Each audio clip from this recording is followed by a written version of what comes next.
Want an easy way to see if you could save money on car insurance? Geico gives you 3. Call 1-800-947-AUTO. Go online to geico.com or stop by the Geico office nearest you. 3 ways you could save 15% or more. This is the best of the Dan Le Batard Show with the Stugotz podcast. Wait a minute. Turn that damn music off. Turn the music off. Turn it off.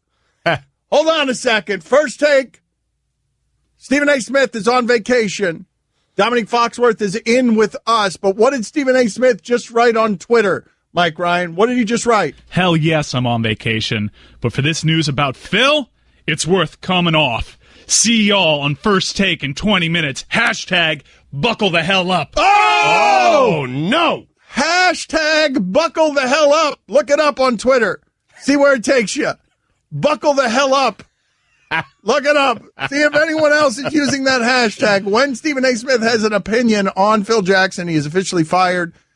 Or they mutually agreed to part ways. I think he gets all of that salary. Makes what does he make? $50,000 a day while running the Knicks with no move that was a good move because Porzingis, he doesn't get credit for that. He didn't want that.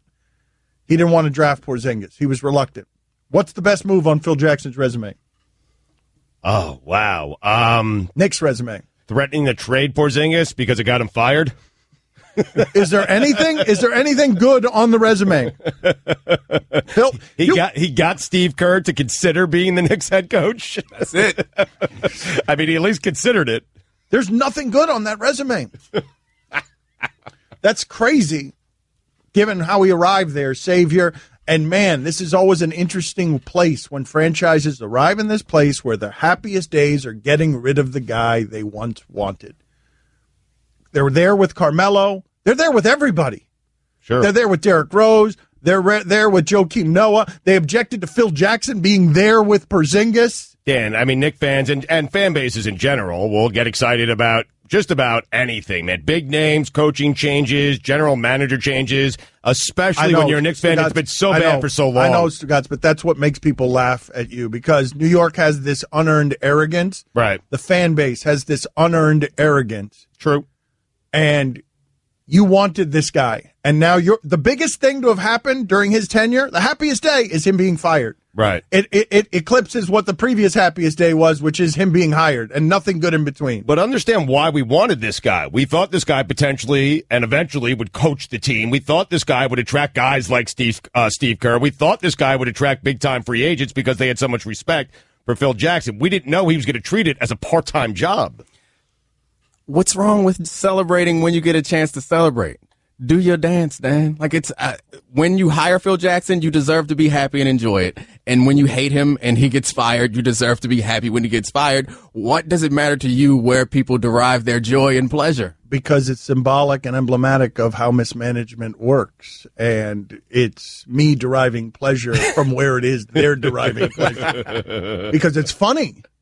Because you can't look at what's happening to the Knicks and not find it funny that he basically, like you can make the argument that Phil Jackson at the end was trying to get fired. Yep.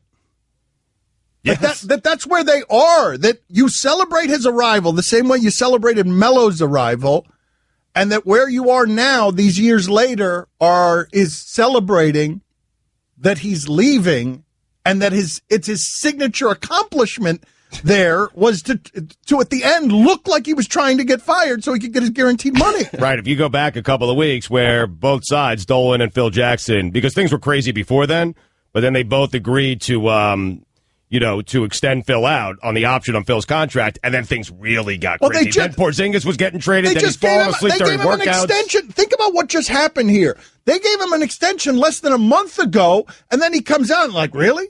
Okay, I'll show you. I'll show you how I get fired. I got my money. I got my extension guaranteed. Now listen to me. I'm going to trade for Porzingis. Yeah. Or I'm going to trade Porzingis. Now listen to me. Look how fast I get fired. He made, I think, $60 million for running the Knicks. And I read this on Twitter, and I can't remember who tweeted it out. But over 9 years as the Bulls head coach, he made $11 million. Yeah, it's 5 years. It's 5 years, $60 million, and he gets all of it now because he just signed that extension. Yep. Yep. Is there anyone else who's ever done a more messily masterful job of extorting someone like that? he should go on the Mount Rushmore, next to Stugotz, of extorting people for money. Why? Can we put that on the scroll? Lorenzo, can you put on our scroll of our show, Phil Jackson fired for extorting the Knicks? I want it on the scroll.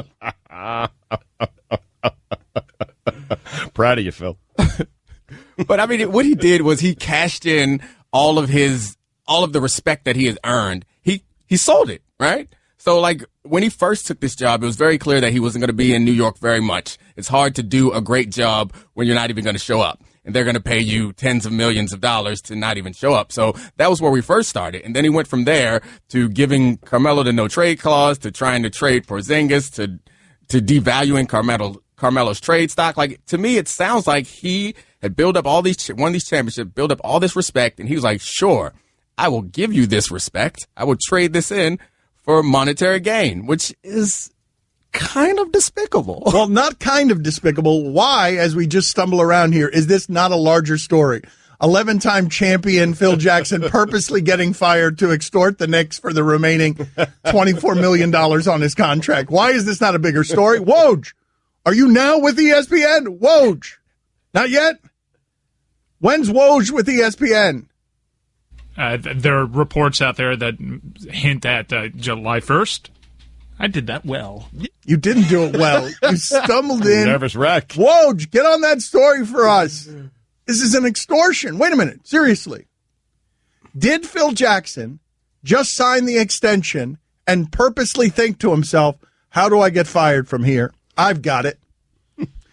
I'm going to go on MSG with Al Troutwig, and I'm going to explain why it is that Porzingis needs to be traded. And then I'm going to leak the news to Jay Williams that I fell asleep during a player's workout. Yes, before the I'm draft. going to leak it. Jay Williams reported that on Outside the Lines, and I'm convinced that the source on that was Phil Jackson. So Jackson just called his phone and started snoring. In like a modulated voice. Yes, so that he couldn't get back to it. I mean, now that we've gone down this path, like, I challenge anyone to match up the decisions that he's made and make a case that he was trying to win. Like, I think it's much easier to make a case, given the facts that we have, that he was trying to get fired, which is crazy. Let's go this route. What could Phil Jackson have done in fiction that would have looked more incriminating, like he was trying to get fired, than the things that he actually did? Because you realize that what he did here after signing that extension, he walks out of the office, he's like, all right, I got the rest of my money. Do you realize how poorly managed the Knicks have been when he's sitting there and he's got very few choices on what he can do to purposely get fired? He's only got Porzingis. Any other move that he's got doesn't work. I already did the alienating of Melo thing. Right. New York likes me for that because they want Melo gone. Now what? I tried that move. That didn't work. The only asset I have is Porzingis. The one I didn't want. The one I didn't want, trading him.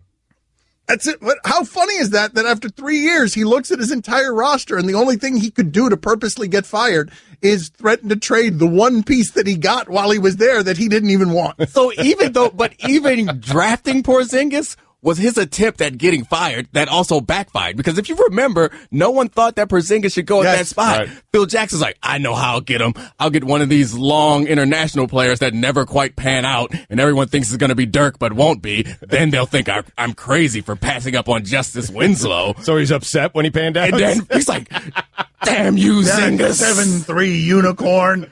Foiled again. We're going to get video at some point today of Phil Jackson, lumbering the way that he does because he's got a bad back, going through Dolan's house stealing jewelry, wearing like a mask of some sort. But it's going to obviously be him because he's 6'8" and he walks funny because his back hurts. And he's going to be like pawning Dolan's stuff. Oh, God. I can make the argument, honestly, that Phil Jackson was actively trying to get fired since he took that job. If we were in a debate competition where you have to pick a side, and whether you believe in it or not, you have to defend it, and we got like first pick, it's like, hey, Domonique, Dan, you guys need to debate. And they said, which side do you want? I want the side of Phil was trying to get himself fired, because I feel like there's more evidence for that. And to your question of what else could he have done, the first thing that comes to my mind is like, some physical assault of somebody. But actually, I think that would have backfired because people would have been like, oh, Phil's so passionate. He cares so much. Even at this advanced age, he's willing to fight Charles Oakley. It's the not caring that people wanted. It's the not caring. Instead, he leaked that photo of himself sleeping on a bus. Guillermo, or on a train, on a subway, wherever it is that I think it was a bus, but it's so much easier to make the argument that he's trying to. Has that ever happened to anyone else in the history of professional sports, that there's been a photo of them sleeping on a bus? Not really. Guillermo, can you put this on the poll, please? Better argument. Phil Jackson was trying to do a good job. Phil Jackson was actively trying to get himself fired to extort James Dolan. Better argument. We've also got you got to decide on Twitter for us. Neil deGrasse Tyson is shaking us down. He will only appear at 11:30 Eastern if it's with Chuck Nice. So vote on Twitter at Batard Show whether or not you want Neil deGrasse Tyson under those conditions, because those are the conditions. We only get Neil deGrasse Tyson if it's with Chuck Nice. Dan Le Batard. So I keep reading about whales and dolphins and blah, blah, blah. Then I stumble upon this great animal called the narwhal, which is essentially a unicorn whale. A unicorn whale. What? Google it. Stugotz. Oh, my God. Narwhal. Thank you. Look at it. Life changer. Narwhal. This is the Dan Le Batard Show with the Stugotz on ESPN Radio. All right, so I've got an idea. I'll insult all of LeBron's friends.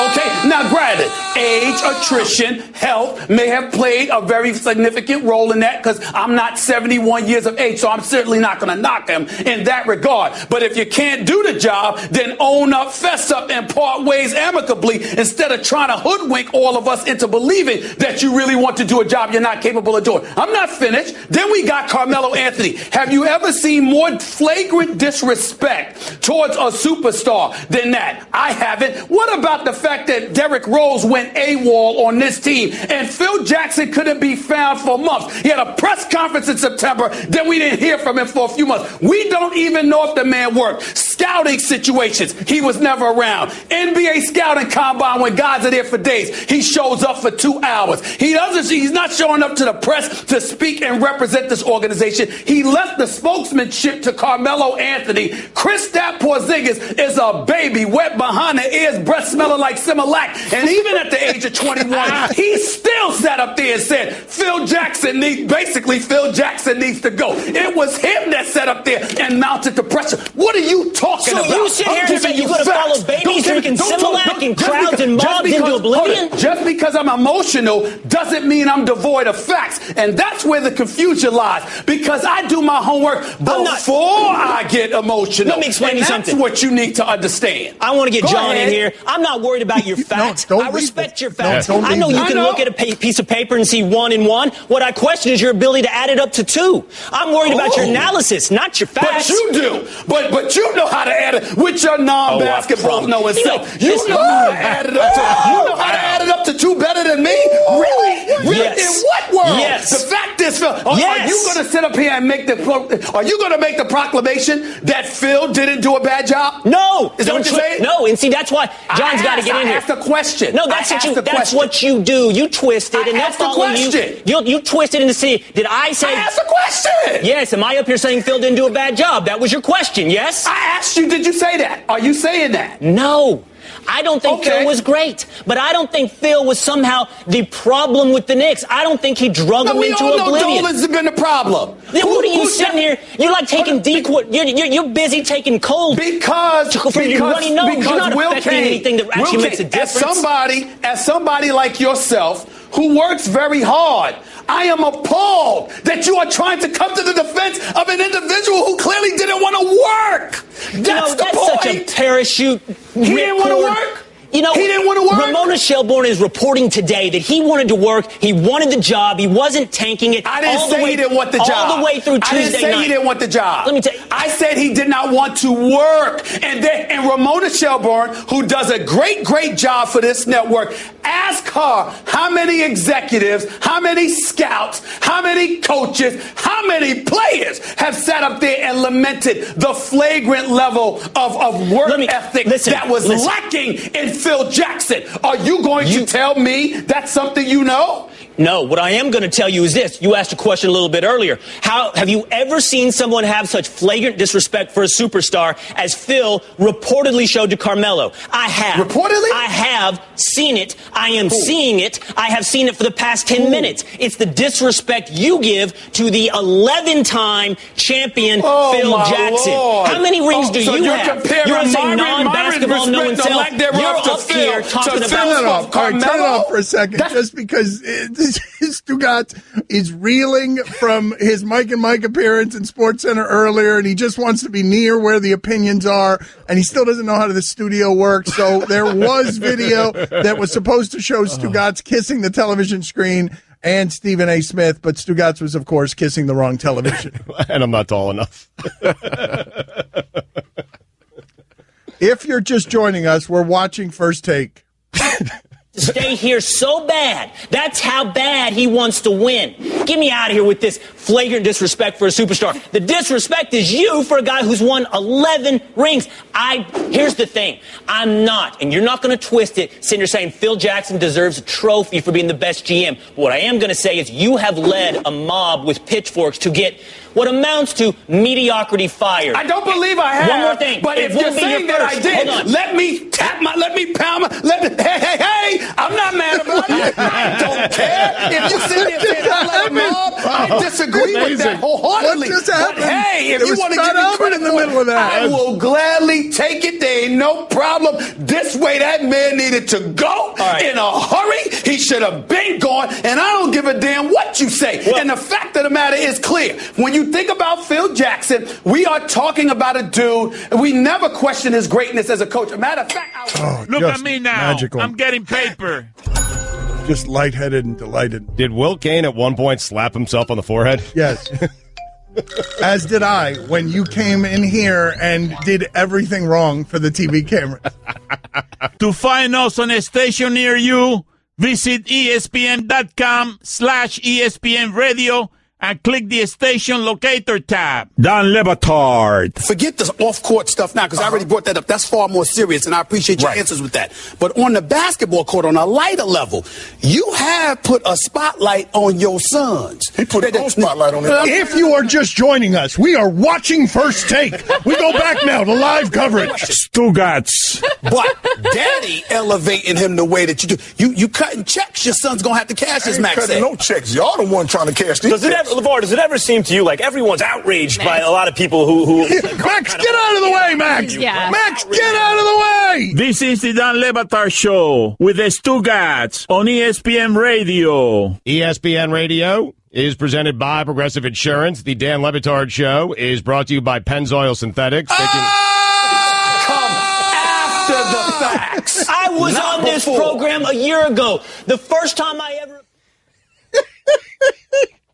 Ing synthetic motor oil performance to a whole new level. Make the switch to Pennzoil Synthetics today. Guest in the Dan Le Batard Show appear via the Shell Pennzoil Performance line. Here's your SportsCenter update. This Saturday, exclusively on ESPN, and it can't get here soon enough, it's the Battle of Brisbane. Manny Pacquiao will defend his WBO welterweight title live as he aims for his 60th career win, facing Australia's undefeated #1 world-rated contender, Jeff the Hornet Horn. The Battle of Brisbane this Saturday, July 1st at 10 Eastern, exclusively on ESPN, ESPN Deportes, and the ESPN app. The Houston... Jackson, say... I asked you a question, Will Kane. Don't let me name the executives on national television. You find one executive in my entire career that tells you I didn't earn my money.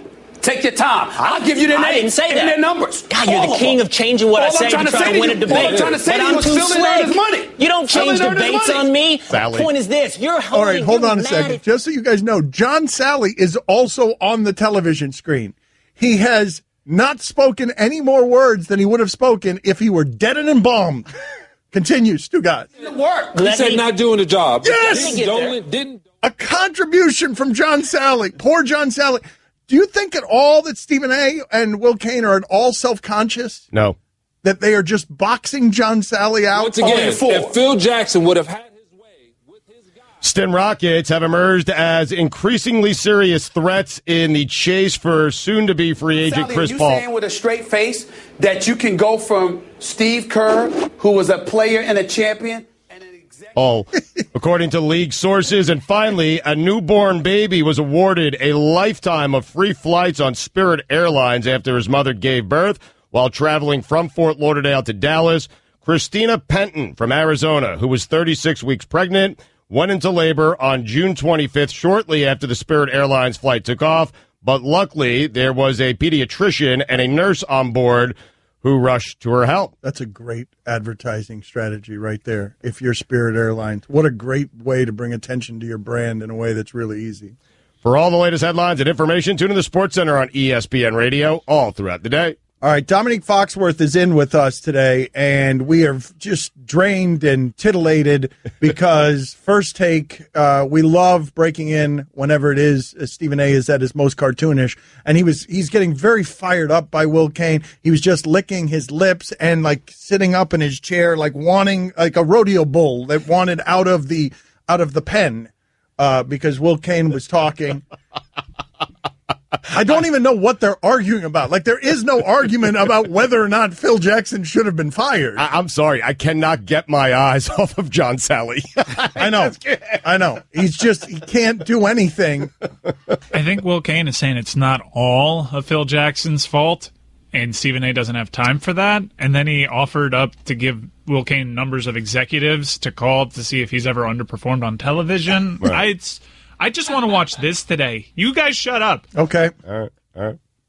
That was Jason Williams, not me. You have said these things, and my response to you is this. Whether or not he's put in the hours, the numbers, whatever it is you want, he has worked, okay? They do have something. They did draft Kristaps Porzingis. They did draft Hernan Gomez. They did draft early, and they now have drafted Ntilikina, who you won't give a single shot to. And here's my prediction. You will drive this mob just like you did once before. Through your impatience, through your emotional approach, you said the Sixers had to get rid of Sam Hinkie. And today, the Sixers are benefiting from all the moves Sam Hinkie made. They are. Okay. Brian Colangelo's getting all the credit for what Sam Hinkie did. And in 3 years from now, you'll conveniently forget what you did here today. Well, let me explain. I mean, for the past year. Let me explain. John Sally's just got his arms crossed. He's got an impeccable suit that he's wearing for no reason. What I'm seeing from the Philadelphia 76ers, I will never condone what happened with Sam Hinkie. I'm not blaming him because he was given the authority to do that. But let me ask you a rhetorical question. Who can't be successful if you have the license to throw seasons? Literally, right, that's what I don't want to talk about Hinkie right now. I think it's fair to criticize Stephen A. Smith as being too emotional when it comes to his New York Knicks. I don't think that he would even dispute that emotion gets into his conversation in a way it usually doesn't with talking about any other team. I'm good with that.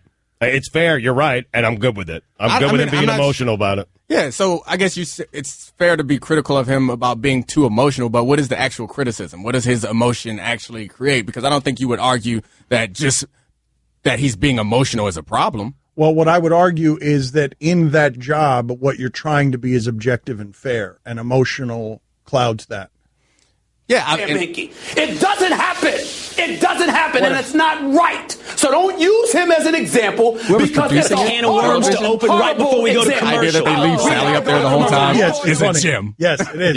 Yes, good production. Yes, good production. Just leaving Sally up there, just shaking his head, staring at the camera, watching First Take while on First Take, which is what John Sally. Everyone at the company right now is doing what we're doing. We're all being paid to watch First Take, including John Sally. This is the most criminal thing we've ever done as an enterprise. This show. I thought before it was just the existence of Stugotz, but it's this. We have done 2 segments where all of us are being paid for First Take. You call any executive, that man earns his money. Mm-hmm. He earns our money, too. Right. He's earning everybody's money around here today. I'll send him a check. Stephen A., by the way, came off of vacation. came off of vacation to yell about Phil Jackson. But do you understand what I'm saying, though?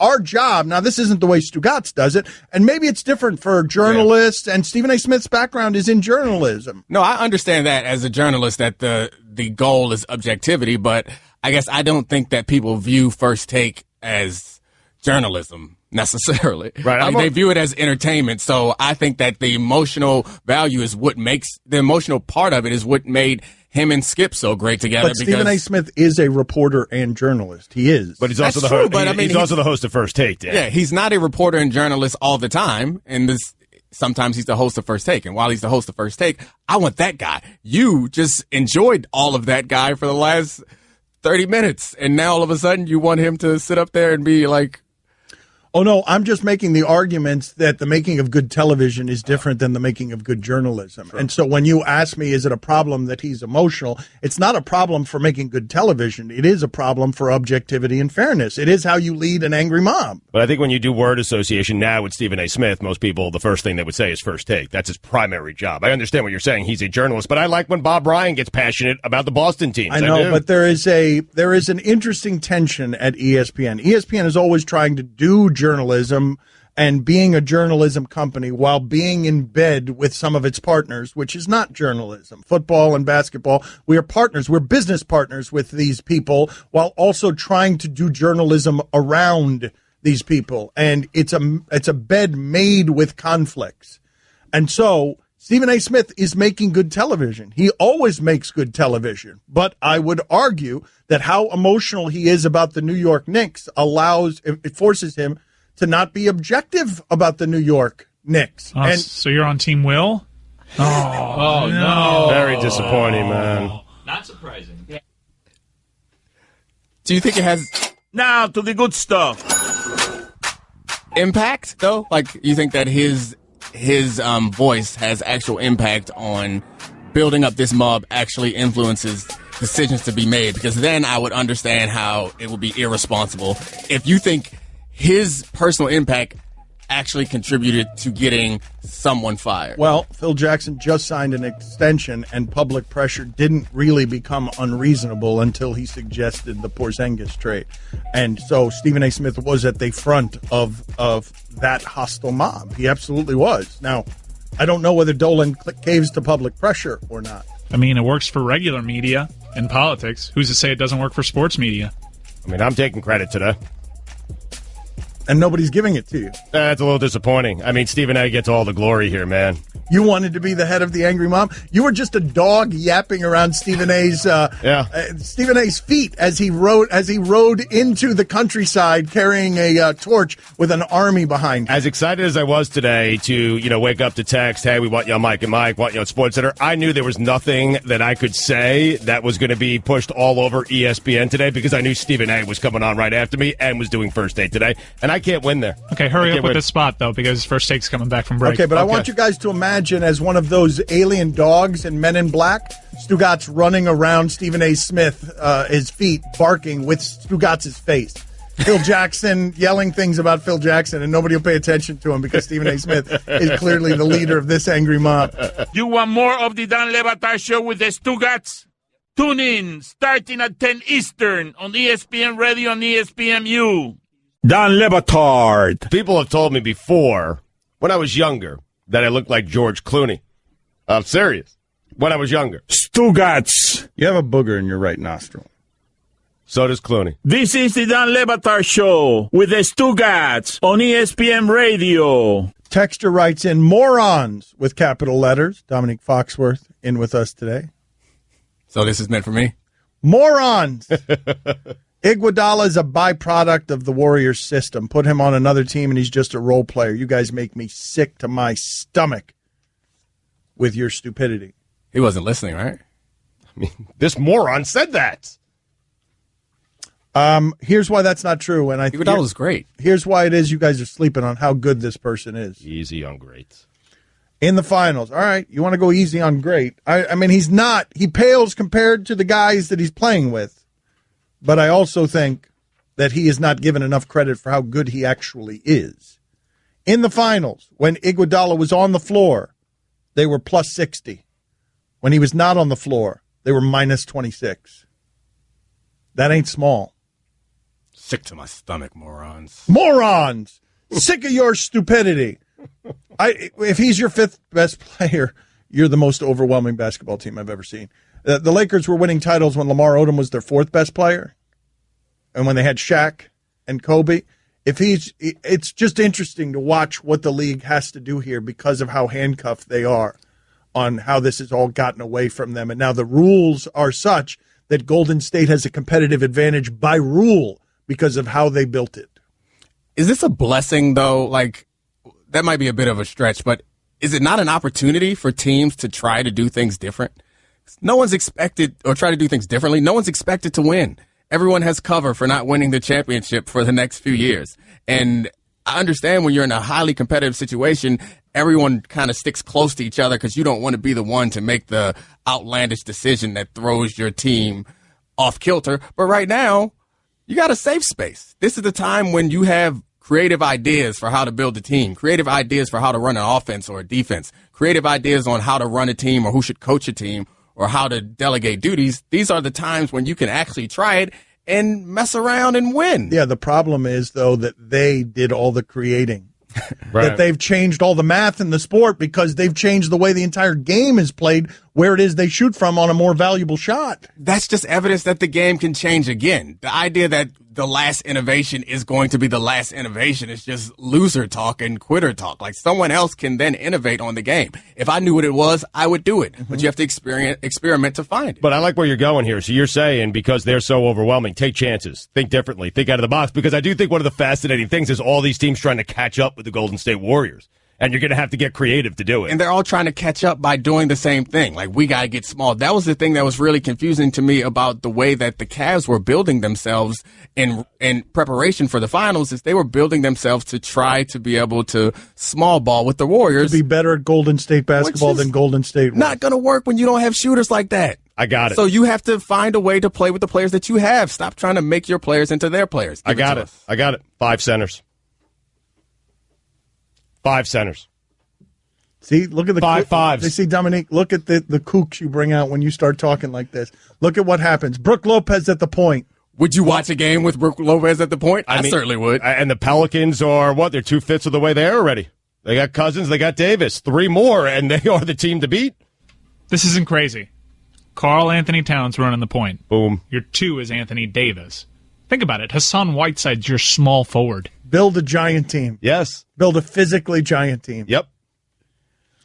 Go for 2s against their 3s. I love trying to guard the Golden State Warriors on the perimeter with this team that you've built. Well, look, man, their reach. What do you They mean? can make up for a lot of Did mistakes. you guys see what Steph Curry did to Rudy Gobert on the perimeter when Rudy Gobert, it became an internet meme where he was flying through the galaxy because he looked like he was two-stepping. Yeah, but now he's burning Rudy Gobert, and guess who's right there behind him? Hassan Whiteside. Help defense. Exactly. And Cousins can hit a 3 when you need him to. Okay.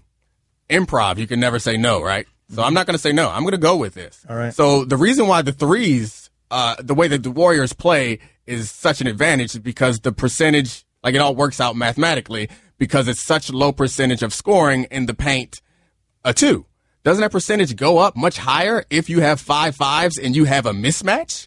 So don't you then force them to take someone Who's off the court? Steph guarding? Boom. Who's he Nobody. guarding? Whoever he Gobert? guards, back him down. Back him down. See, now you flipped it because usually you can't play the center because Steph Curry's on the court. Now you can't play Steph Curry because there are 5 centers on the court. Whoa! So if the Warriors hit 3s at a 30% rate, then obviously, or 35% rate, obviously that gives them advantage over the traditional lower percentage mid-range game. But if you have Steph Curry trying to guard Karl Anthony Towns, you then go to 80-90% that the 2's going to go in. Higher point totals for 5 5s. Don't say no. We're improving. We're spitballing. When you brainstorm, you don't say no, Dan. Right. Jump on board. Help us make this work. First rule of improv, you don't say no. No such thing as a bad idea. What? Storming it. Wait a minute. What do you mean no such thing as a bad idea? Not during brainstorming. Not when you're spitballing, man. During spitballs. That's rule number 1 of the spitballs. Yep. Right. Yep. Just let it fly, man. Add to it, Dan. No, I don't want to. Yeah, you add to it. Somebody's got to pull on the other end of this rope for the audience because the audience is listening and they're like, everything they're saying is absurd. No, the audience is saying everything you're saying is absurd. Everything everyone says is absurd until it's not absurd. That's greatness. What? You are just LeVar Ball in a wrestling ring. I only know two men better than me, and I'm both of them. What the hell did you just say? The point What's is greatness? What is great? You said it well. The point is, people thought Copernicus was a fool for saying that our universe was heliocentric. Uh-huh. But then he was proven right. Right, but this is not the People same thing. thought that you can't win by shooting jump shots in the NBA. Right. Guess what? That's right. That's the best way you can possibly win is by shooting deep from the NBA. I was going to go Copernicus, but you stole my point. People think that you can't win with 5 5s. Uh-huh. 5 in it. Hey, you imagine? Let's fill out the 5 right now so we can present this to Dan because it's Cousins and Anthony Davis, right? They're locked to be on the team, right? That's your backcourt. That's your backcourt because both those guys can hit a 3. Oh, Porzingis. You got to get Porzingis. Oh yeah, we get Porzingis. Wow, he can be our Giannis? Oh my God, Giannis is 6'10". No. He's big enough. He's big enough. He's big He enough. can play the point. He can play a 5. Yeah. What? He can play the point. You said 5 5s. You First said 5 rule. in it. No. You said that's greatness. You think Giannis can't play the 5? You trying to tell me Giannis can't play the 5? You look at me in my eyes right now, Dan, and say Giannis can't play the 5. Go ahead, I dare you. Dare you. Look at me in my eyes. Say it. Say it. Fix your lips. I can't say it. Fix I your can't lips. fix my lips. My lips are not fixed. Because he knows I'm scared. Giannis can play the 5. Giannis play the 1, 2, 3, 4, 5. That's right. What was that? What was that at the end? Oh, it was you singing the number 5. Yeah.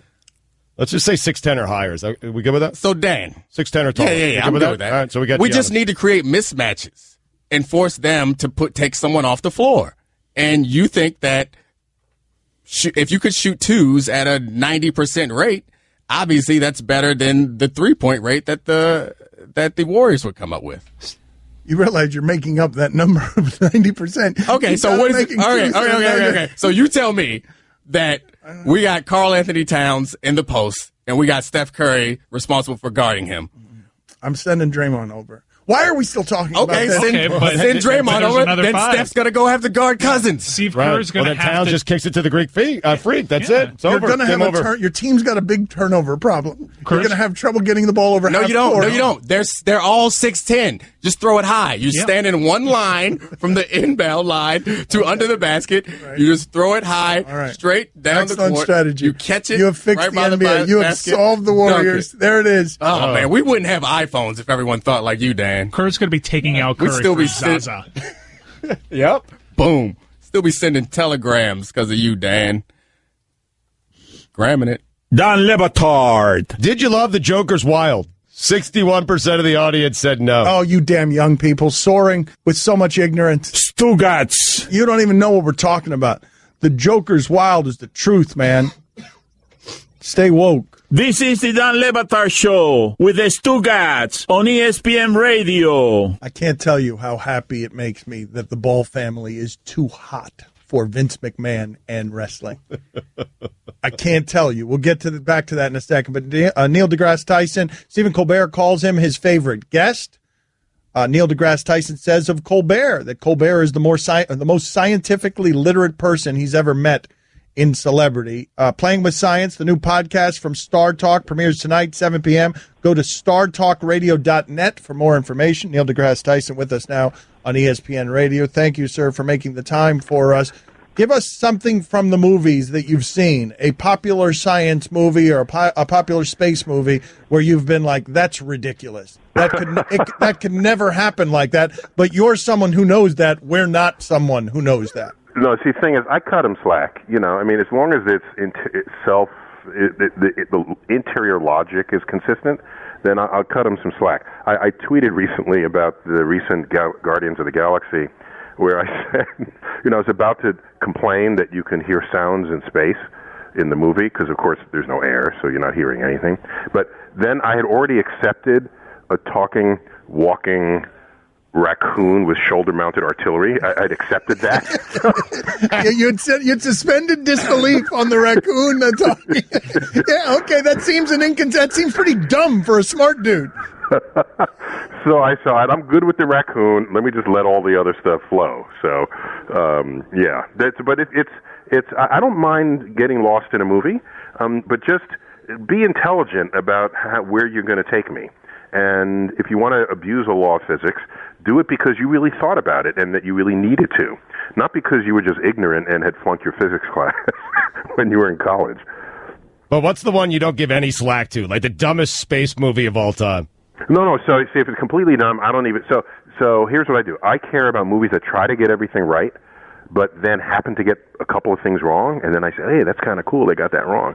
And movies that made no attempt to get anything right, and then slipped on something and happened to get it right. I'll highlight that as well. But movies like Mars Attacks.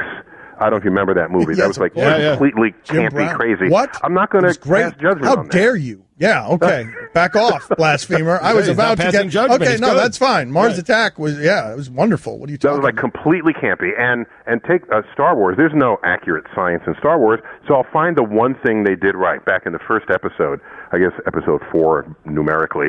There's a scene where Luke comes out and he's in the sandy desert, and he sees a double sunset. And it's like, yeah, they finally figured out that most stars in the night sky are double in multiple star systems. And somebody finally put a planet in orbit around that system. And so that was good. Credits to Star Wars for making that a thing. So what would you say is the most realistic space endeavor you've ever seen in a theater or given to us by cinema? There are a couple. So for old-timers, 2001 A Space Odyssey really put a lot of thought into it. Before it got kind of trippy, LSD trippy at the end. Everything else was... And by the way, I calculated the rotation rate of their space station, which gives you artificial gravity on the outer rim. And it turns out it was rotating 3 times too fast. So if you weigh 150 pounds, you'd weigh 450 pounds on that space station. But then I said, if they rotated at the correct rate, it would be too slow for the scene. So I give it to them. See, that's where I'm. That's how I bargain with in the movie theater while I'm eating popcorn. And so I would say Contact, the story based on Carl Sagan's novel. That one really thought deeply about what a discovery might be if we discover intelligent life across the galaxy and how we might react culturally, religiously, philosophically. Another excellent movie was Deep Impact. This is one of the 2 big asteroid movies of the 90s. There was Deep Impact, and then there was Armageddon. Nice. I like his list. Yeah. Not list. Armageddon. Right. Right. Not Bruce Willis. Not the meteor. Not digging a deep hole into a meteor. No, not that. That one violated more laws of physics per minute than any other known film across the galaxy. Yes! Nice! There it is. Neil deGrasse Tyson with us. Playing with Science, the new podcast from Star Talk, premieres tonight, 7 p.m. Go to startalkradio.net for more information. So you know what we do about this? Just I slipped this in. We had our normal Star Talk podcast, and which then jumped Species and is now on Nat Geo television. So it's the first ever science-based talk show on television. Just we were like freaking out. We were like, oh my gosh, this is real. But what happened was we'd have episodes where our featured guest would be a professional athlete, and they had an entire, it developed its own following. And we said, let's spin this off. So Playing with Science is our spin-off from our normal Star Talk where we only do sports. And we get and I'm impressed at the enthusiasm that if you comb the world of professional athletes, there's always somebody out there who liked their physics class in college, okay? Even though they went on to go do professional sports. So we explored the geeky elements of the weird physics that went on in plays in hockey and basketball and had Kareem Jabbar, and we talked about the physics of the skyhook and why that was so deadly. It wasn't just because he was you couldn't block it, but the ball is basically coming down into the hoop. And most people don't know that the diameter of the hoop is actually twice the diameter of a basketball. You can put 2 basketballs through simultaneously. So if a ball is coming from above rather than from horizontally inward, there's way more cross-section to pass through. And so he jumps and his arm is up. His hand is 11 feet up. So he's basically throwing it down through the hoop. So we analyze this in this spin-off of Star Talk. And I got Chuck Nice, who's one of our comedians, who's highly sports literate, and we got a former footballer from the UK, Gary O'Reilly, and he sports the British accent. The ladies love it. So we cover all of these sports in Playing with Science. Speaking of covering sports, Adrian Wojnarowski is reporting that Chris Paul has been traded to the Houston Rockets. We'll get back to that in just a second. Dominique's got a question for Neil deGrasse Tyson. Hey, Neil, it's Mina. What's the last thing you learned? You mean in life? Like how long ago? Yeah, just the last thing that you learned. The last thing that Neil deGrasse Tyson learned. That's a great question. So I try to learn something every single day, like every day. And so yesterday there was a Don Batard. Greg Cody of them. Sorry, that was a mistake on our end. Keep going, please go. Okay. No, it's just yesterday there was a word I learned that I had not fully sort of embraced. So for example, when you say you don't, just language. So you say you don't say I feel good. People do say no. Sorry, you don't say I speak good. You say you speak well, right? And speak good is not good English. However, you say I feel good. This tastes good, and so it turns out we end up using the word good with regard to our sensory experiences, but the word well in all other uses. And I was intrigued by this, and I don't understand why. But what I learned yesterday was that we do that. Right. I find myself disappointed by what one of the world's most renowned intellects learned yesterday. Yes. You want me to learn that an asteroid was coming and you'd be the second to know? I learned yesterday that there's life on other planets, and this is exactly what it looks like. I was hoping it would have been the answer. Not speaks good, it speaks well. I'm sorry to so let you down. But it is kind of interesting. We use good for feelings and well for everything else. That's just kind of, I learned that yesterday. All right. And I'm an old man, and I learned that yesterday. How many old people learn anything? Yeah, we're being rude here because Chuck Nice just called in. We just located. Bring him in. I didn't. Hey, first of all, I didn't just call in. I've been here since the Jocks and Geeks Collide. So I've just been very patiently waiting. You a lying mofo. And guess what? No, don't worry. Neil and I are that close. He calls me Lion Muscle. That's my nickname. That's my nickname. But anyway, Neil, by the way, I don't know why you're not telling them what you told me the last thing you learned, which is there is an extinction level event that is about to happen. And quite frankly, there are very few people in the world who get to know about it. Astrophysicists are the first. So yeah, we're totally the first. Yeah. Kiss your wife goodbye tonight and do it passionately. Okay, very good. So the world is ending. Do you guys have a time for us? No?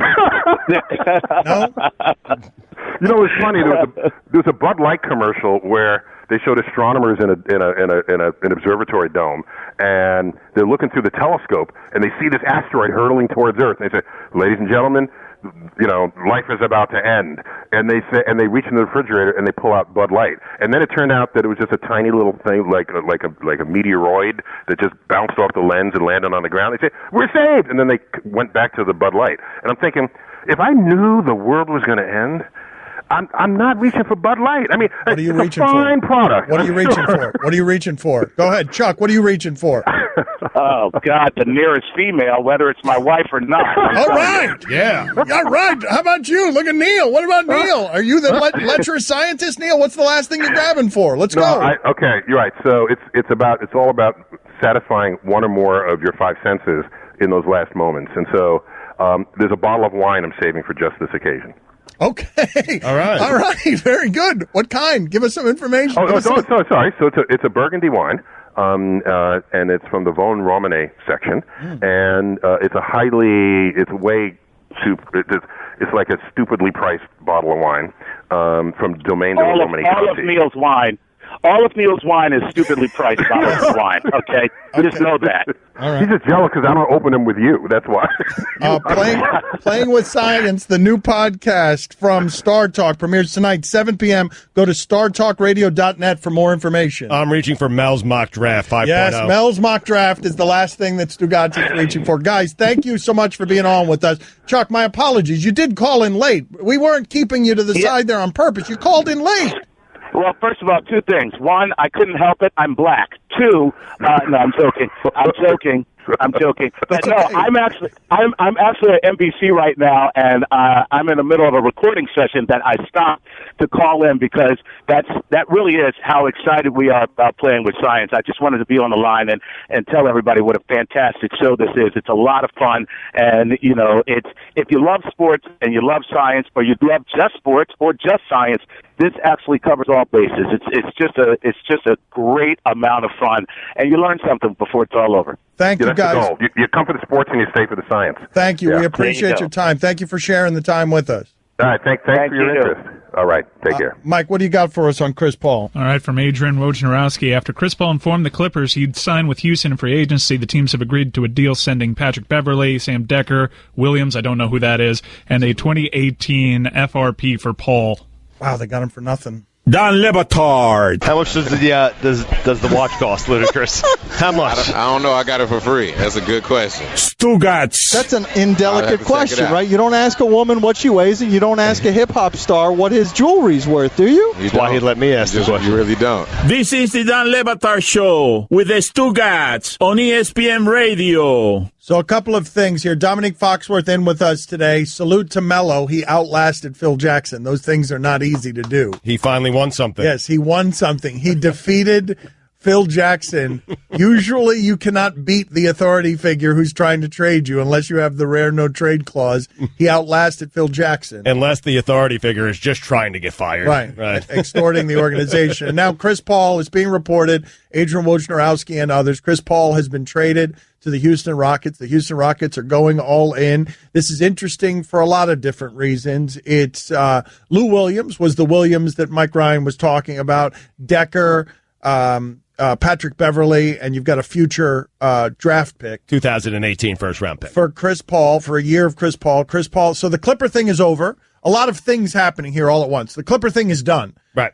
What the Clipper window closed and done, finished a couple of years ago. They were fighting over DeAndre Jordan. They thought they were closed. Never mind, it's all over. Mm-hmm. Now DeAndre's the only one there. Right. And right. And Doc Rivers and his son. Now they're staring at each other, and that's what's happening. The Clippers done. Good job by Jerry West. Jerry West got there, and everyone fled the premises. Yeah. I do wonder, I don't know how this is going to work. The reason the Rockets were so good last year is because they gave Harden the usage rate. He needs the ball in his hands. So I don't know exactly how this is going to work in terms of Chris Paul and James Harden, because the Rockets were so good specifically because D'Antoni's systems make the point guard exceptional. Yeah, it'll be interesting. They're better. They're better. Oh, Of course they are. And they're aggressively going after, I read this last night, so they're in the middle of all this Paul George discussion as well. And I wonder if that's enough to keep Paul George there. Wow, Harden, Chris Paul, and me, can we win a championship together? There's a very real chance that this is just a one-year moonshot by the Houston Rockets. Daryl Morey has proven to be good at something that it's not easy to be good at, which is he gets guys. Like, the Knicks would have taken any one of these free agents that Daryl Morey ends up getting in Houston. Any one of them, the Knicks would have loved to have and couldn't get any of them. You have to remember, getting Dwight Howard at the time that he got him was a major coup. Everybody was trying to get Dwight Howard. Yep. Like, Daryl Morey has done something in Houston where he plays big. So I don't think that this trade has been kind of out there in the ether for a while, that Chris Paul might go to Houston, and people have always said what you said, Dan. It's like, I don't see how they play together, and I don't necessarily agree with it. Like, they both can shoot. It's not as if they can't shoot. And so Chris Paul can play off the ball. He was 40% or 41%, something like that, from three last season. And we all know James Harden can shoot. So I don't think that James Harden James Harden was a sixth man, for goodness sake. I don't think that either of those guys can't play off the ball. Don't get me wrong. They're better. I believe them to be better, but that's not the measurement anymore. The measurement now is, did you get better enough to compete with Golden State? And what I'm saying is, you add Chris Paul and you get better because it's better than the pieces that you gave up. But what I'm saying is that addition also will subtract some from what you've gotten from James Harden, because they both do need the ball. So did you get better enough to compete with the Warriors? No, and if you get Paul George, you're still not good enough. That's crazy. You're not. I don't agree that it subtracts. Hard network out! Cash more of the Dan Batard Show with the Stugotz, 10 to 1 Eastern on ESPN Radio and ESPNU. Okay, keep your eyes closed. Okay. I want to show you my first ever painting. All right. Okay. Open your eyes. Oh, that's a lot of colors and shades. So be honest. What do you think? Well, I like how if you switch to Geico, you could save hundreds of dollars on car insurance. Oh, yeah, that's true. Yeah. Here, why don't I hold your paintbrush while you call them? Geico, because saving 15% or more on car insurance is always a great answer. Don Le Batard. The bifocal eyeglasses. Stugotz. Marcus Mariota. Growing up right in front of our eyes. This is the Don Le Batard Show with the Stugotz on ESPN Radio. ESPN Radio is presented by Progressive Insurance. John McEnroe going to join us in a half hour, 12:30 Eastern on the Shell Pennzoil Performance Line. Here's your SportsCenter update. This Saturday, if you haven't heard about it, exclusively on ESPN, it's the Battle of Brisbane. Manny Pacquiao will defend his WBO welterweight title live as he aims for his 60th career win, facing Australia's undefeated #1 world-rated contender, Jeff the Hornet Horn. The Battle of Brisbane, Saturday, July 1st, 10 p.m. Eastern, exclusively on ESPN, ESPN Deportes, and the ESPN app. Adrian Wojnarowski is reporting that the Clippers are trading Chris Paul to the Houston Rockets. After Paul informed the Clippers he'd sign with Houston, the teams agreed to a deal sending Patrick Beverley, Sam Decker, Lou Williams, and a 2018 first-round pick to the Clippers for Chris Paul. And finally, a suspect attempted to avoid arrest by handing a deputy a Monopoly card during a traffic stop in Minnesota. Dakota County Sheriff's Office shared a photo of the get-out-of-jail-free card the suspect handed the deputy as he was preparing to arrest him for an outstanding warrant. That's excellent. That is so great, man. You got to let him off. Copper, you got to let him off, no matter what he's accused of. He gives you the Monopoly card. You got to say, you know what? Clever enough, you're off. Right. Whatever crime you committed, even if it was against my family, you're free. Just on creativity? Yeah, you're free to go. Yeah, you're right. I'm with you on that. For all the latest headlines and information, tune in the SportsCenter on ESPN Radio all throughout the day. He was a murderer. That's right. You got a Monopoly card. It's good. One free murder. So Domonique Foxworth is in with us. I know who you would use yours on. You want to try that again? I know who you would use yours on. Such a good line, too. I love how much power the players have in basketball. If you're thankful for basketball off-season madness, be thankful that the player has power, because Chris Paul just forced the hand of the Clippers. My guess is that doesn't happen a whole lot to Steve Ballmer. No. In business. He just forced the hand of the Clippers, made them trade him to Houston because he just goes in and tells them, hey, I want to play with Harden. That's where I'm signing as a free agent. And then they have to get something for him. Russell Westbrook is headed down this path. Be real curious to see how Russell Westbrook is thinking right now. I can tell you what he's thinking. He's thinking, I'm going to go to the place that is going to destroy Kevin Durant and the Golden State Warriors. And so you've got Chris Paul going to Houston.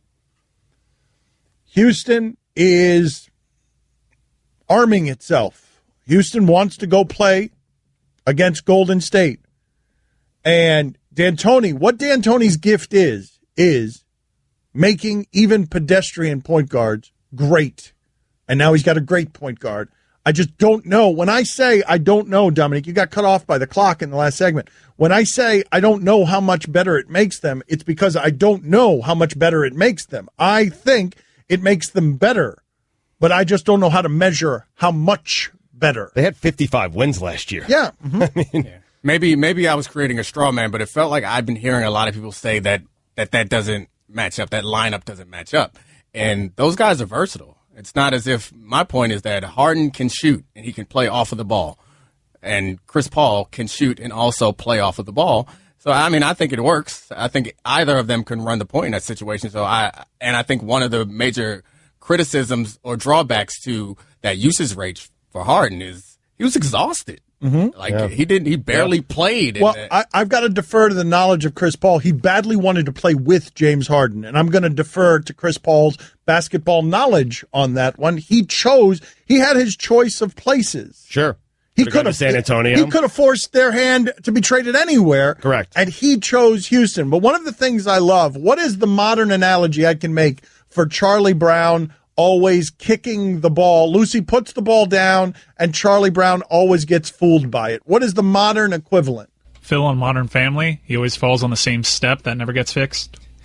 Okay, very good. This is Stugotz, because Stugotz has spent the entire... This is the Knicks fan. It's happening.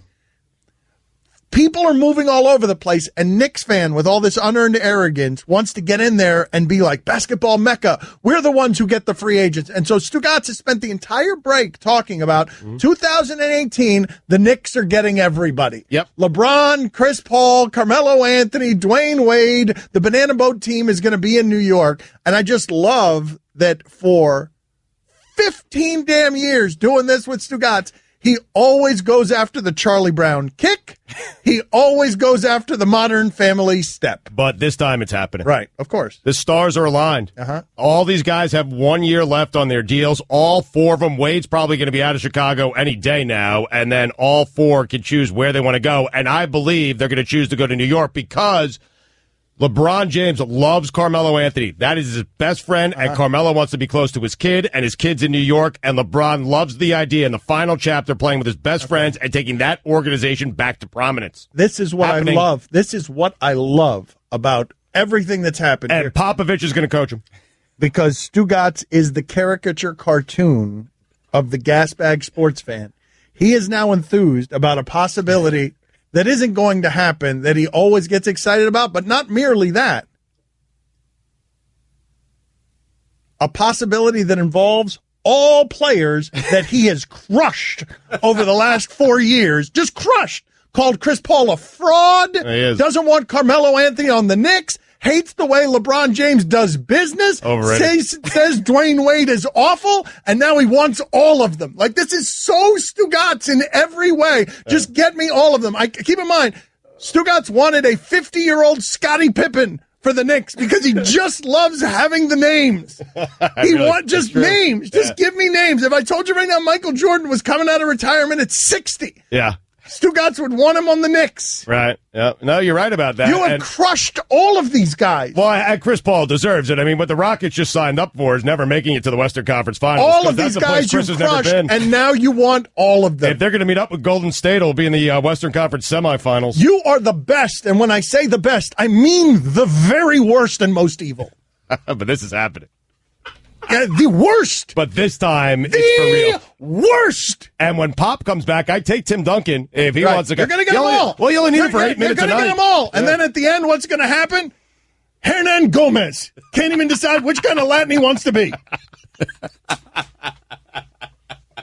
I know it's Gottsian to entertain that, especially and worry about a future roster move when a pretty major roster move just happened. It's important. But listen to me real quick. It's important. Did anybody see the Phil Jackson news coming so soon?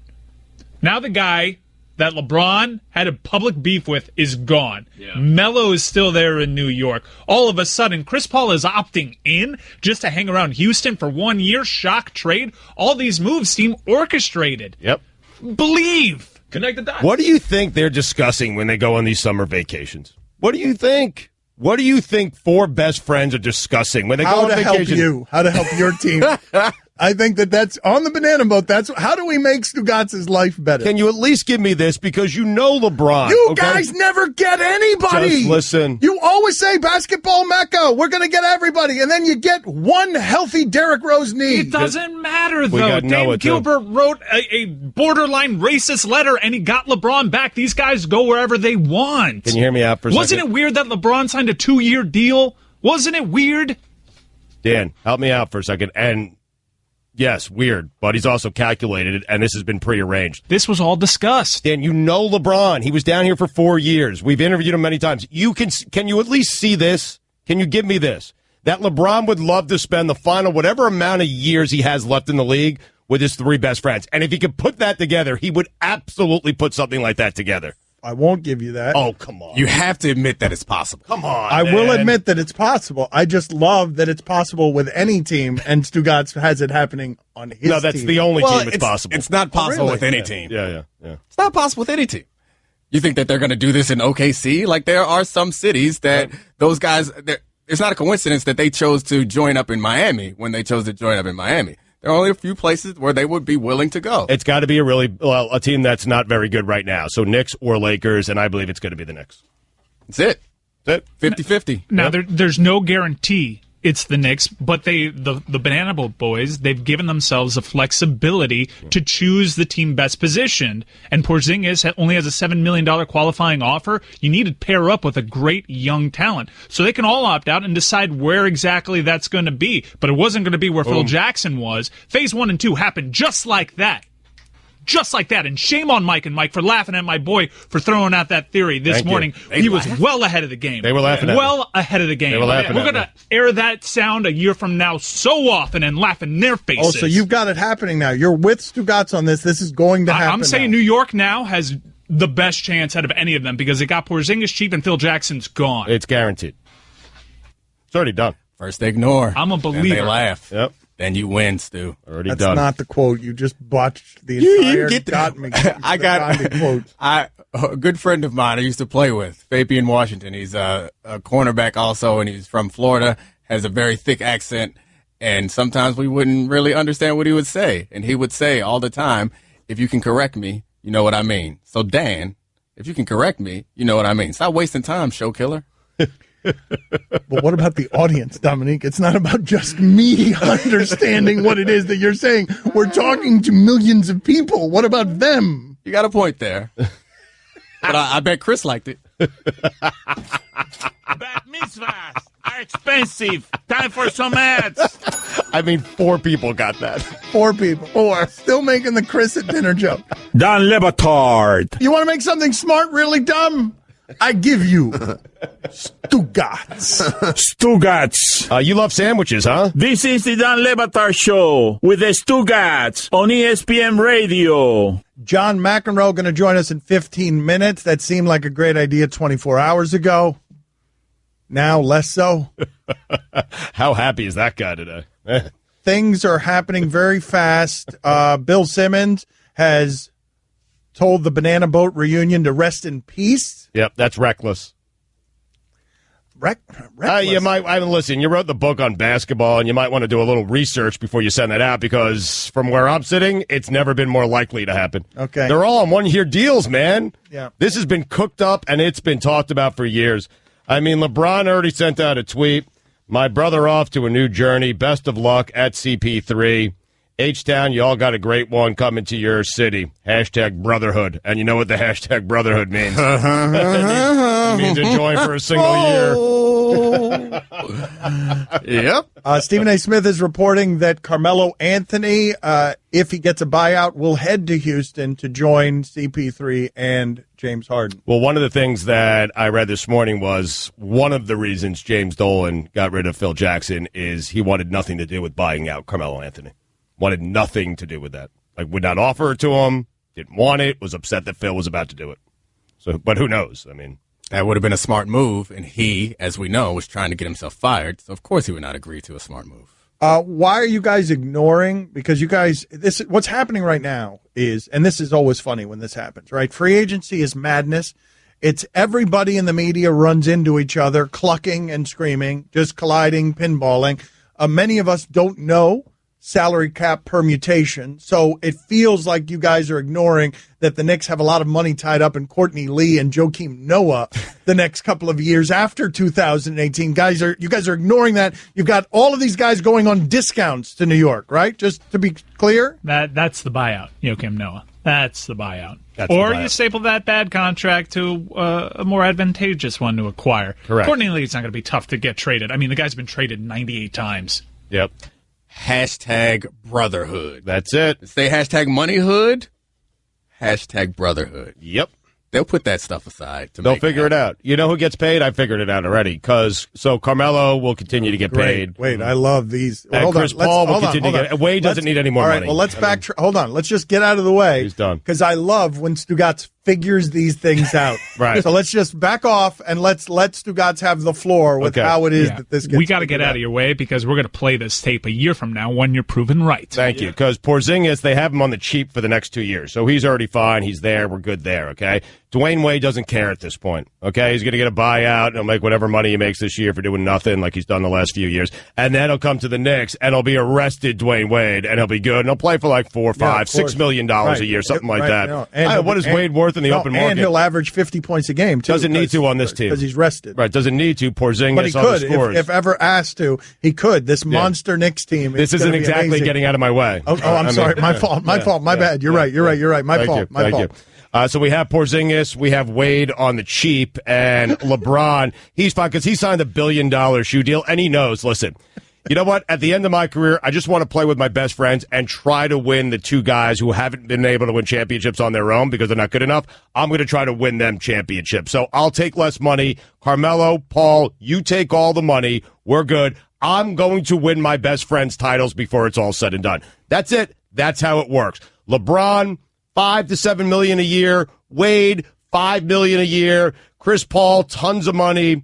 Carmelo Anthony, tons of money. And Porzingis, they already have on the cheap. Now, as far as Greg Popovich is concerned for their head coach, I don't know what they have to pay him. Right. And, I mean, that won't affect their cap, so they can find some room. I'm on board with Stu. It sounds like it makes sense. And plus, Chris Paul, I think he has a 15% trade kicker that's going to kick in after this trade happens. Okay. It's not all about money, Dan. Right, let's slow down for just a second, okay? Because there are many people who don't understand this show and don't know what you're doing right now. I'm on to you. You're just simply agreeing with Stugotz at every turn. That's going to be your character from now on. Hold on a second. Hold on. Let me finish as we become First Take. I am not finished with my thoughts. Call any GM in the league. They will tell you I am worth the money that I am paid. Your minute is up, Stugotz. Let me explain something to you. The show that is playing in hell right now is the Stugotz trade scenario show. I thought that was the worst of the depths of hell. I hope Art Briles is enjoying it. Come on. Yeah. Well earned. But I have found the one show in the history of sports radio shows that is the worse than Stugotz's trade scenario show, and it's Stugotz's trade scenario show to his team. Like, that is the worst show in the history. That is maximum efficiency on the worst show in the history of sports radio. Dan Le Batard. Called common sense reporting, Dan. Connect the dots. Stugotz. I would not describe your sense as common. This is the Dan Le Batard Show with the Stugotz on ESPN Radio. He's a 3-time Wimbledon champion, 4-time U.S. Open champion. He's got a new book, But Seriously, it is available now. He's one of the most colorful figures in the history of American sports or sports in general. John McEnroe with us on ESPN Radio. Again, the book, But Seriously, is available now. He is a giant Knicks fan. Yeah. How many games, thank you, John, for making time for us. How many games a year does John McEnroe go to? Probably 15. Okay, and so how furious are you with Phil Jackson? Well, I thought it was a good move at the time, and I'm amazed that it turned out as badly as it did. The Zen Master, I thought, was going to bring a lot to the table. It became apparent that the way he was handling everything, particularly with Melo, who, I was never like a major Melo fan, but I respected him as he seemed like a good guy, and he certainly could bring some offense. And I think what you saw is what you got from the beginning. He didn't seem to make guys around him better, and I always sensed that Phil didn't really want to re-sign him, which made me sort of surprised when he did sign him to the max, well, almost the max deal, and then the no trade. But the way he bungled it, I thought, with Melo, sort of trying to push him out the door, I think was poorly done. And I think at this stage, because he couldn't get anyone to come really to the team, because he was insisting on this triangle, which I guess obviously had a lot of success with some awesome players, it was time to make a move. His new book, But Seriously, is available now. 3-time Wimbledon champion, 4-time U.S. Open champion, forever suffering Knicks fan, John McEnroe with us on ESPN Radio. Weren't you in the middle of that Oakley fight?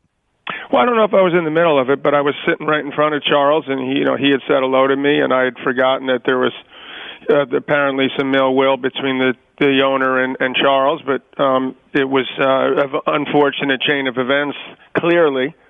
to see what transpired. So I think that it was a lose-lose for everyone involved, and hopefully we'll end up somewhat positively for all concerned, because it was sort of a black eye for everyone, and I was amazed that it sort of went to the level it did. I was with my son watching, and I thought actually people were heckling Phil Jackson, not Jim Dolan. So I sort of missed what initially happened, but after that it just sort of all spiraled out of control. Whose side were you on? Or it just by saying lose-lose, does it mean you weren't on anybody's side? Well, I've been treated very well by the Jim and the people around there. They've been nice enough to sort of offer me, these tickets, when you get a floor ticket, I don't always get those, but they're amazing, and you get to see these incredible athletes. And having grown up in Queens and been going to the Garden since I was 8 and played there for many years, we had a big event there. It certainly means a lot to me to be able to go to the Garden and see the team play. So, having said that, I think Charles mishandled it after the initial, when Jim, to me, agreed to apologize and meet, and then he sort of demanded a public apology and wasn't letting it go. And it seemed like I was actually, believe it or not, trying to tell Charles, because it looked like he may end up hitting someone, which you don't want to see, because he's a big man and he could, deck somebody, and then he'd be in real trouble. So no one wanted to see that happen. So initially it seemed like they didn't seem to have to push it to that level. And then Charles sort of took it up to another level. And unfortunately, when it seemed like they were reaching out, which is, I don't think, and Jim would admit this, probably not his strong suit, then it seemed like Charles wasn't accepting the apology enough. And I think it's still, as far as I know, there's still some type of lawsuit or something going on. And to me, that just continues to make it a lose-lose. Who's the worst decision that you've seen made with the Knicks the last couple of years? Give me the one that's made John McEnroe angriest the last couple of years of Knicks basketball. Signing someone, getting rid of someone, Porzingis, trade talk. Give me the thing the last few years that has made John McEnroe the angriest. Well, that's a pretty long list, but I would have to say hiring Hornacek. I don't get that at all. He seemed to be someone who would fit in better, and maybe one of the teams that he played with, whether it was Utah or Phoenix, and it just didn't seem like, even though he was a player that from a distance I respected, and he seemed like a good NBA player, didn't seem like that ever had any hope of working here. He's still here, and the way the coaching situation's been handled, Mike Woodson sort of got pushed out. He seemed like he had been doing a reasonably good job. So I'd say that maybe the most infuriating, even more than that, was Phil deciding not to coach, because he sort of tried to make some moves, and not all of them were bad. I actually thought I was obviously crazy, but before last year when he signed, Yannick Noah's an old friend of mine, so seeing Joakim Noah come to the Knicks, I know it was a dream come true for him. Yes. And I've known him since he was 6 months old. And to see that, and to see how that hasn't, obviously, it's been a nightmare for him with the injuries and everything. And among other things. Are you mad at Yannick Noah because his son is terrible? I don't think his son is terrible. I think his son is an excellent player, but unfortunately, well, he's been terrible for your team. He had some bad injuries, and he hasn't been the player that he expected, or I expected, or anyone expected. And I know no one feels worse about it than he does, because he doesn't want to be the guy that sort of got this great contract and doesn't produce. And I think he's actually someone that he's like that Draymond Green type of player. He brings a lot of energy and a lot of effort. And 3-4 years ago, if you had said, I don't know the exact amount of years, but if you had said who was better, or who do you want more, Green or Noah, there would have been an argument for that. Now that seems crazy at the moment. I didn't think, when you bring Derrick Rose in for 1 year, you would think he had a lot of incentive to do well, and it looked like, I thought they could win 50 games. I really thought that they had brought some people together and they were trying to bring it up, and it just doesn't seem like we've gotten some breaks, but everything, it has to stems from some degree from what Melo brings to the table. And Melo's got to figure out a way, and I think it's conceivable, to make players around him better. And I think the best thing that could happen to him is if he sort of gave the reins to some degree to Porzingis and let him do his thing, and it would take some pressure off him having to be compared to LeBron James or one of these guys that you see make players better. Let's new book, But Seriously, is available now. John McEnroe is a tennis player. We are talking basketball with him nonstop and delighting in talking basketball with him nonstop. Again, the new book, But Seriously, is available now. We want to run a couple of theories by you and want to see how it is that you consume them as a Knicks fan.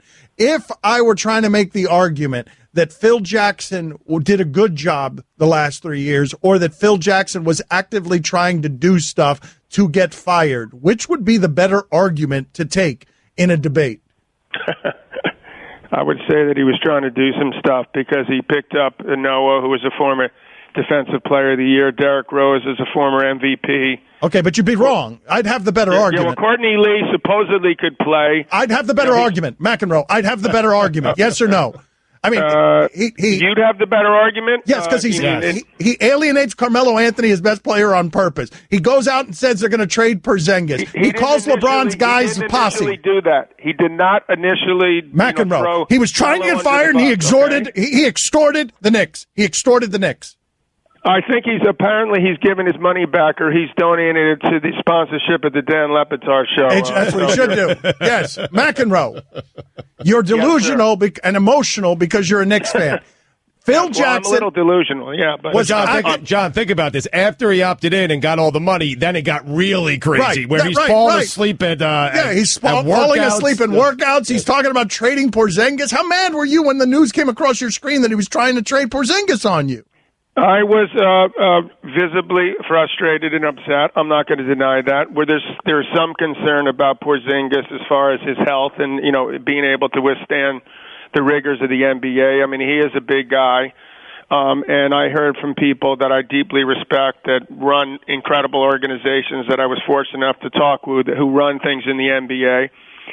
He's had some jobs where he's brought teams to titles, and he was concerned about Porzingis is being able to withstand it. So that made me worry a little bit and at least think, okay, if something which seems like an incredibly stupid idea, if they actually got something for it, or they were able to, convince Kevin Durant that, he pulled his thing and maybe he wins one more because apparently he could opt out and be a free agent.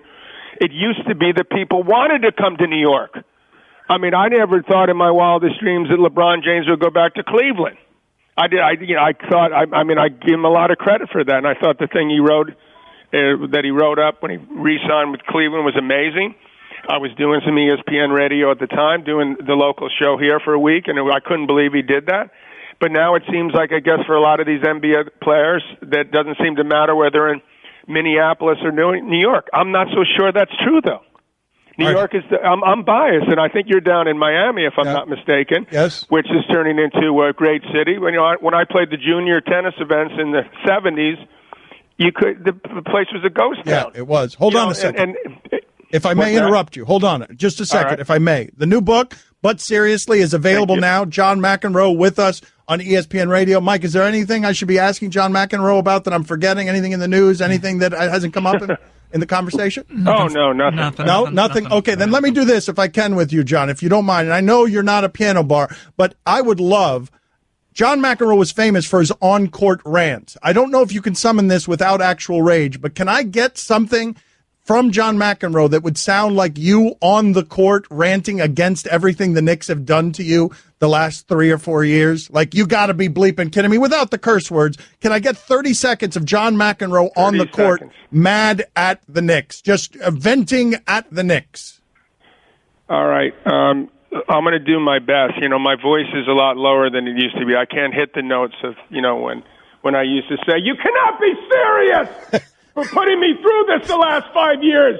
It seems like you guys have been a bunch of incompetent fools for way too long, but I still believe and I still have hope that someday soon the Knicks will be stay in character. The NBA title. No, stay in character. It can't be positive. Just stay mad. Stay mad. Stay mad. Yeah, just keep ripping Phil. Try again. Keep being mad. Yeah, directed at the lines judge. I mean, great start. You got off to a great start. It was a great start. Yeah. It's Phil Jackson as the line judge. You guys are the pits of the world. Yes. You guys are incompetent fools. Yes. Yeah.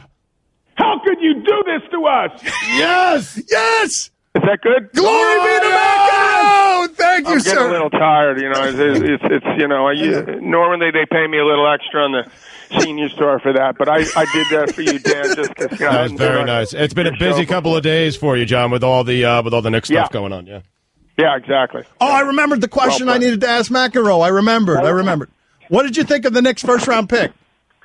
You know, I never heard of the guy, so I know that apparently there's a lot more and better European players that supposedly play some basketball where they know the basics. But, you know, I got to be honest, that wouldn't been – I don't know a lot about these college kids, and a lot of them are one and done, so they're all, you know, unpredictable anyway. So we'll have to wait and see. I mean, s'il vous plaît. Very good, John. Thank you. We enjoyed talking to you. New book. Thanks for having me, guys. But seriously, available now. You can listen to the Dan Le Batard Show with the Stugotz 10 to 1 Eastern on ESPN Radio, and you can watch on ESPNU.